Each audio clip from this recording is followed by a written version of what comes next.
Bismillahirrahmanirrahim. Assalamualaikum warahmatullahi wabarakatuh. Baik, di sini saya akan mempresentasikan tugas kimia hasil perikanan.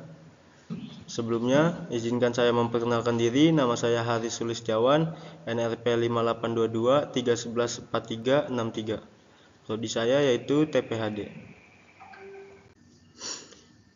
Di sini saya akan mempresentasikan tentang materi serat kasar. Langsung saja masuk ke materi yang pertama, yaitu deskripsi. Serat kasar adalah bagian dari pakan yang tidak dapat dihidrolisi oleh bahan-bahan kimia dan merupakan sisa bahan makanan yang telah mengalami proses pemanasan dengan asam kuat dan basa. Serat kasar dalam air yang terdiri dari selulosa, hemiselulosa, dan lignin.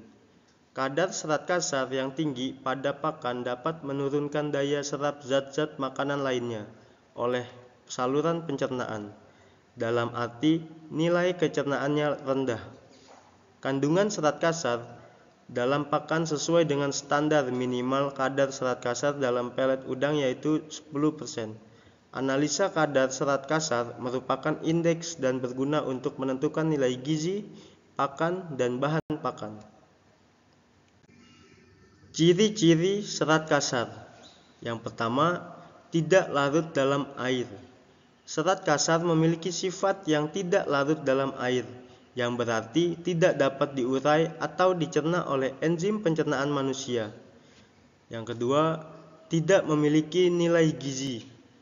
Serat kasar tidak memberikan energi atau kalori karena manusia tidak dapat mencerna mereka. Yang ketiga, mengikat air. Serat kasar dapat menyerap air dan membantu menjaga kelembaban di dalam saluran pencernaan. Yang terakhir yaitu nomor 4, menambahkan volume tinja. Serat kasar dapat meningkatkan volume tinja, membantu memperlancar gerakan usus dan mencegah sembelit.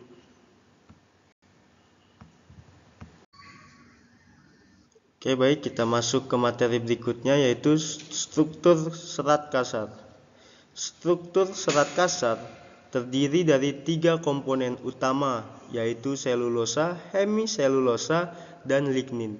Selulosa adalah komponen utama dalam serat kasar dan merupakan polimer glukosa yang tersusun dalam rantai panjang. Selain selulosa dan hemiselulosa, serat kasar juga mengandung lignin. Lignin adalah senyawa kompleks yang memberikan kekuatan, kekakuan, dan perlindungan terhadap serat. Lignin terdiri dari unit-unit fenolik yang saling terhubung menjadi jaringan 3 dimensi yang kuat. Sifat fisiko-kimia. Yang A itu insoluble dalam air. Serat kasar tidak larut dalam air tetapi dapat menyerap air dan membentuk massa yang lembut. B. Tahan panas. Serat kasar biasanya tahan terhadap panas sehingga tidak banyak mengalami perubahan struktural saat dimasak. Yang C. Pengaruh pada pH. Beberapa serat kasar dapat mempengaruhi pH di saluran pencernaan, seperti serat yang fermentasi di usus besar dan menghasilkan asam lemak rantai pendek. Klasifikasi.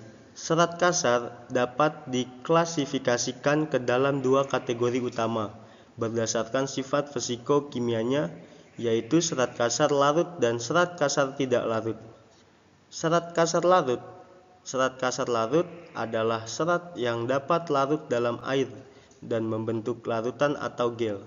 Serat ini mengalami fermentasi oleh bakteri usus besar dan memberikan beberapa manfaat kesehatan. Serat kasar tidak larut.